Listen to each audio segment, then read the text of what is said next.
Magandang araw sa inyong lahat mga kababayan, mga tagapakinig. Well, ilang araw na lang ay darating na po yung isa sa pinakahihintay ng mundo, lalo na ng mga taga-US. At ito nga po ay yung pagkakaroon ng solar eclipse. Siguro may ilan sa inyo na nakakaalala pa nung nangyaring eclipse last 2017, ano?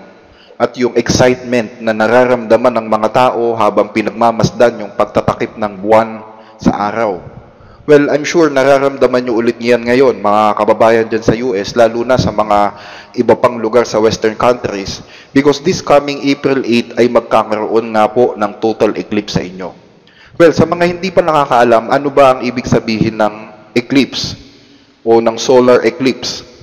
In simplest explanation, yan po ay pagdaan o pagtatakip ng buwan sa araw. Tatakpan ng buwan ang araw, kaya ang tendency is magkakaroon ng ilang minutong kadiliman sa lupa. Actually, hindi naman talaga siya sobrang dilim dahil magre-reflect pa rin naman yung anino ng araw. At meron tayong tinatawag na dalawang klase ng eclipse. Kapag hindi masyadong natakpan ng buwan ang araw, ang tawag doon ay partial eclipse. Pero once na natakpan ng buwan ang kabuuan ng araw, ang tawag naman doon ay total solar eclipse. At yan nga po yung mangyayari this coming April 8, that's a total solar eclipse. Pero syempre, hindi lahat ng parte ng mundo is makakakita ng eclipse na yan. Merong ilan lang na mga parte sa mundo ang makakakita. I think dito sa Pilipinas, hindi yata kita eh. So, itong mga lugar na ito na makakakita exactly ng pagtatakip ng buwan sa araw, ang tawag po sa kanila ay path of eclipse or path of totality. Sila yung mga lugar na tatamaan ng anino ng eclipse. At masasaksihan nila yung buong pagtatakip ng buwan sa araw. Again, ang tawag sa mga lugar na yan ay path of totality. Kasi nga makikita nila yung eclipse in its totality.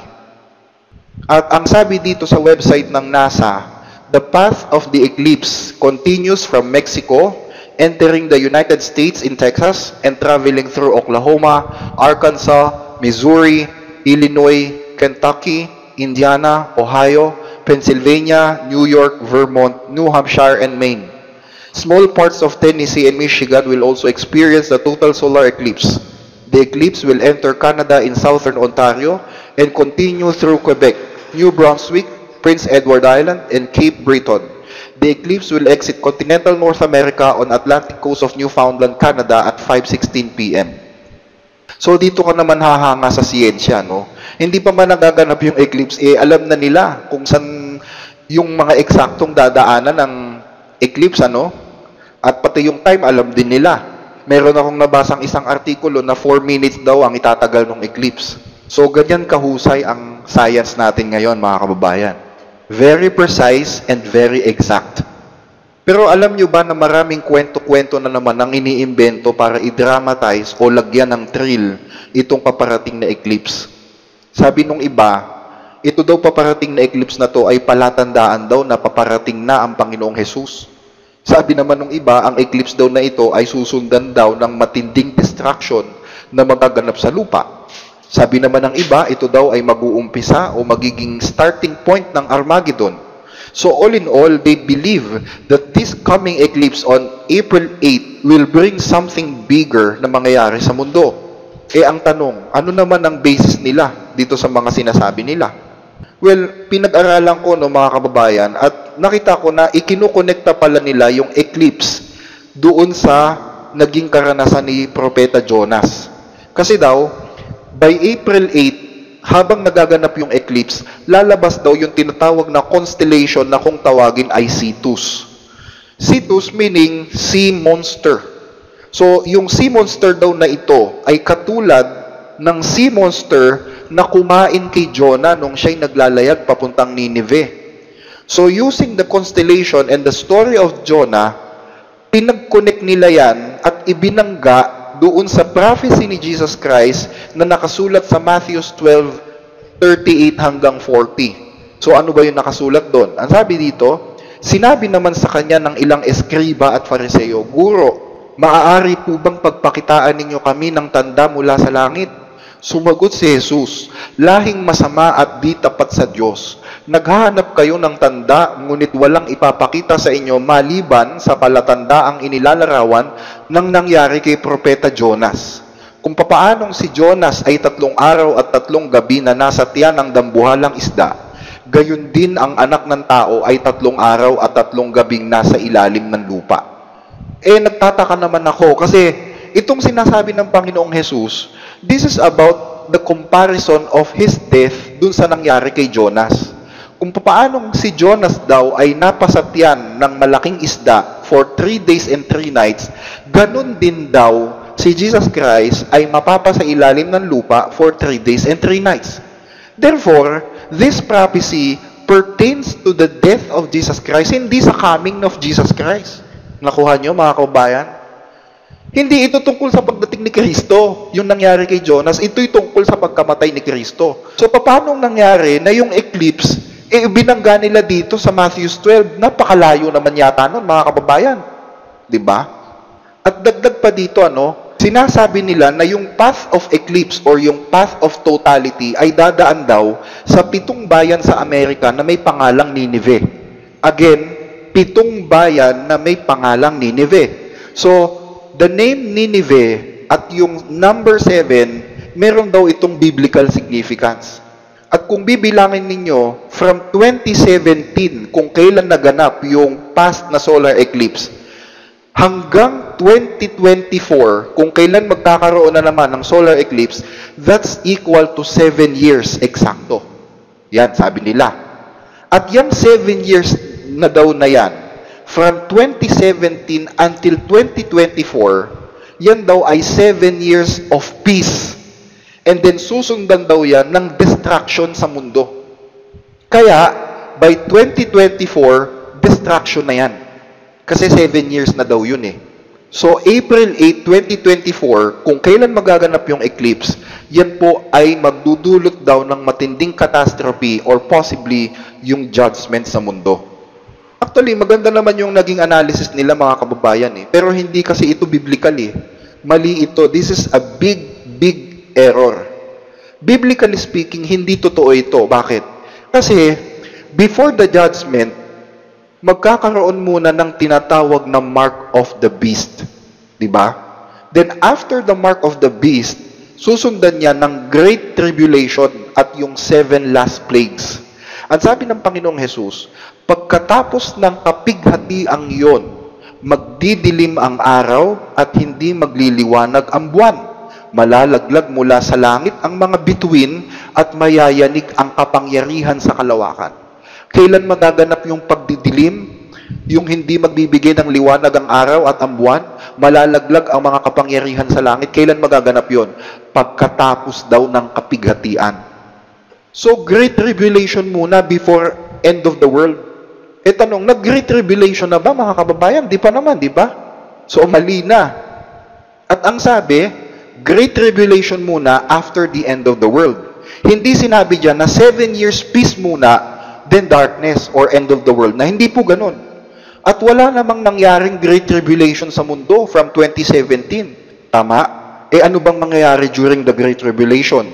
During the Great Tribulation, habang binabayo ng salot o ng 7 huling salot ang mundo, sinisisi ng mga tao ang mga lingkod ng Diyos dahil sa mga katastrofe na nangyayari. Tulad nung panahon ni Elias. Si Propeta Elias, sinisi siya ni Haring Akab dahil sa mga kaguluhan at sa mga salot na nangyayari sa Israel. Sabi niya kay Elias, dahil sa iyo kung bakit nagkakagulo ang Israel, kung bakit sinasalot ang Israel, ikaw ang mambabagabag sa Israel, sabi niya kay Elias. So, ganun ulit ang mangyayari during the Great Tribulation and the 7 last plagues. Sisisihin ng mga tao ang mga lingkod ng Diyos dahil sa mga catastrophe na nangyayari. Kasi itong mga lingkod ng Diyos, ayaw nilang tumanggap sa mark of the beast. Ang akala ng mga tao, yung mark of the beast is sa Diyos. Kaya tayo sinasalot ayaw nyo tanggapin yung mark of the beast Nakakala ng mga tao sa Diyos. Pero hindi, that's the mark of the beast. Mark of apostasy. Mark of the Antichrist. Hindi sa Diyos yun. Nadaya ang mga tao kaya akala nila sa Diyos. So dahil tinanggap nila yung mark of the beast na yun, sasalutin sila ng Diyos. Magpapadala ng 7 last plagues ang Diyos dito sa lupa. Which is, isisisi naman yan nung mga tumanggap ng mark of the beast doon sa mga lingkod ng Diyos, doon sa mga tunay na sumusunod sa Diyos. So dahil doon, magkakaroon ng tinatawag na persecution. They will persecute the children of God. Yung mga tunay na mananamba sa Diyos, yung mga tunay na lingkod ng Diyos, sila po ay magdadanas ng pag-uusig dahil sa hindi nila pagsunod doon sa tinatawag na mark of the beast. They will flee into the mountains and caves para magtago, para protektahan ang kanilang buhay. So ano ibig sabihin nito mga kababayan? Marami pa pong magaganap. Marami pang mangyayari bago dumating yung paghuhukom ni Kristo. At diniscuss ko na rin sa inyo dati kung ano yung mark of the beast at kung paano itong mabubuo o magsisimula. Diniscuss ko na rin pati yung War of Armageddon at sino-sino ang mga sangkot dito at kung paano ito magsisimula.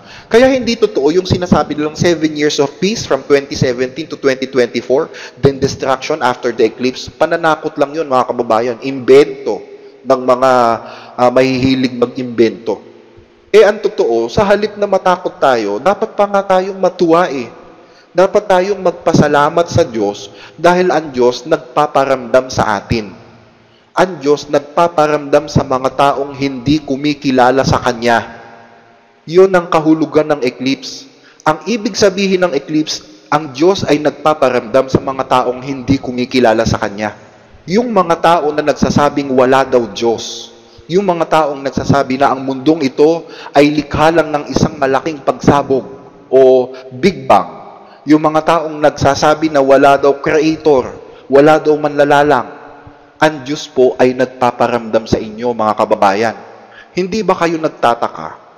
Kayang-kayang i-predict ng mga scientists ang pagdating ng eclipse. Even centuries in advance, kaya nilang sabihin kung kailan ulit mauulit ang eclipse. Kahit nga kung ilang minuto o ilang segundo ang itatagal ng eclipse, alam nila Alam din ng mga scientists kung ano-anong bayan exactly ang tatamaan ng path of eclipse. Ano ibig sabihin nito? Ibig sabihin nito, ang lahat ng mga bagay ay may kani-kanyang rules na sinusunod. Hindi mo kakayaning mag-predict kung hindi mo alam yung rules na sinusunod niyan. Tama? The mere fact that you can predict the timing and the way of the eclipse, kasi alam mo, napag-aralan mo na ang eclipse mayroong rules na sinusunod. May formula, may tamang timing, may oras kung kailan lilitaw at mawawala. Unlike sa paniniwala ng mga nagsasabing walang Diyos, na ang sabi nila, ang mundo daw ay resulta ng aksidente. Di ba? Ganun ang paniniwala nila Ang mundo ay resulta ng aksidente.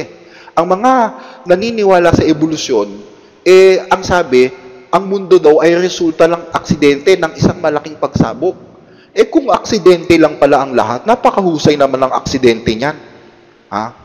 Napakahusay ng aksidente na yan. Biruin mo, sumabog tapos nagbunga ng isang perfect na mundo. Napakahusay ng mga aksidente nun. Alam ko kasi pag aksidente, pangit ang resulta niyan di ba? Kung may aksidente pala lahat ng bagay, bakit itong eclipse may tamang timing, may tamang ritmo? Di ba? Kayang-kayang kunin ng mga scientists ang eksaktong precision ng mga mangyayari. So meaning, nagpapakita yan na may rules na sinusunod ang mga nangyayari sa kalawakan. They are following a pattern or a rule. At yung naglagay ng rule na yon, ang tawag ko doon, Diyos. Yun ang Diyos na sinasamba ko. Yun ang Diyos na may lalang ng lahat ng mga bagay perfectly. At itong Diyos na to, biruin nyo, napakahusay na designer din nito. Tingnan nyo hindi naman magkasing size ang araw at ang buwan. Pero bakit pag nagkaroon ng total eclipse, kayang-kayang takpan ng buwan ang araw? Napansin nyo ba yon? Hindi sila magka-size, mas malaki ang araw kaysa sa buwan. Pero kayang-kayang takpan ng buwan ang araw sa pamamagitan ng eclipse. Paano nangyari yon?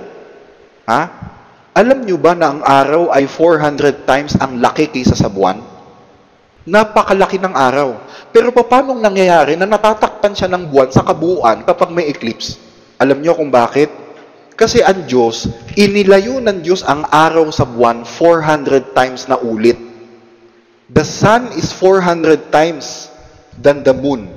But the distance of the sun from the earth is 400 times the distance of the moon.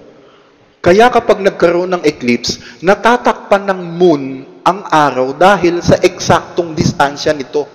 Kung hindi eksakto yung distance na yon, hindi kayang takpan ng buwan ang araw. Tandaan nyo yan, mga kababayan. Walang solar eclipse kung hindi eksakto ang distansya ng pagkakalagay ng buwan at ng araw. So it tells us na meron talagang isang mahusay na designer na gumawa ng lahat ng mga bagay. Di ba mga kababayan, nakukuha nyo punto? So imbis na matakot tayo sa mga bagay-bagay na walang basihan, purihin natin ang Diyos. Luwalhatiin natin yung kanyang pangalan.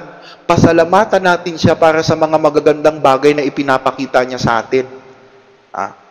Sa mga magagandang bagay na pinai-experience niya sa atin. Sa mga pagkakataon na siya'y nagpaparamdam sa atin, pasalamatan natin yon.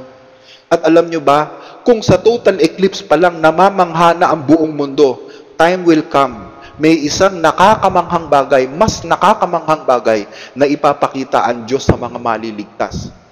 Kaya pangarapin mong maligtas, kapatid. Yung solar eclipse, wala pa yan sa kalingkingan ng inihahanda ng Diyos para sa mga maliligtas.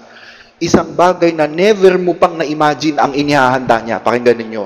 Dito sa unang Korinto 2:9, ganito ang sinasabi ng kasulatan.